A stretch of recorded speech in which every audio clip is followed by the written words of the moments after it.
49th State Brewing Nitro McCarthy Stout. This is Alaska's original Nitro Stout.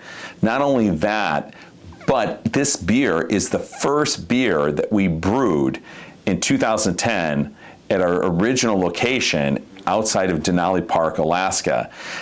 This is also one of our favorite beers and one of the most coveted beers by all the guests that come into our location. Why is this a dry Irish style stout? And why do we celebrate St. Patrick's Day with this type of beer?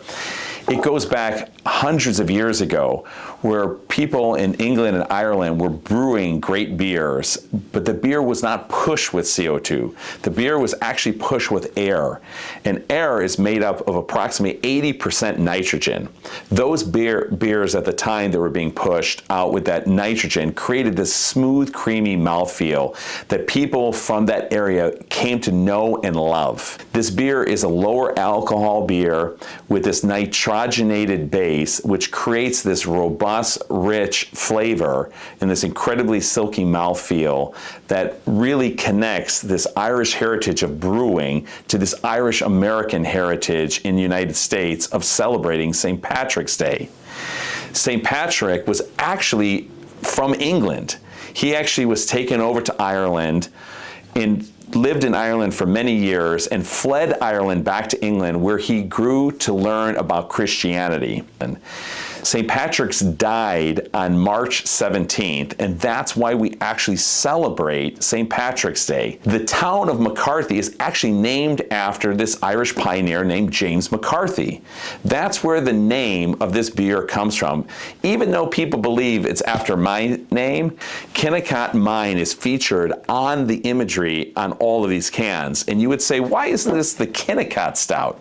Well, Kennecott was a dry town.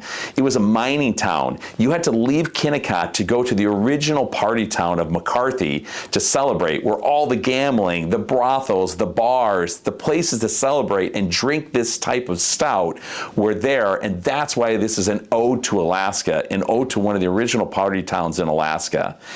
This year on St. Patrick's Day, on March 17th, we need to celebrate St. Patrick's Day the Alaska way with McCarthy's Nitro Stout. Listen to the surge. You need to pour very quickly and allow that nitrogen to cascade down the glass. And this is creating the perfect pub pour. You look at that nitrogen as it escapes, which creates this incredibly smooth texture and flavors of coffee and robust chocolatey tones. Celebrate St. Patrick's Day the Alaska way with Nitro McCarthy Stout. Cheers to March 17th.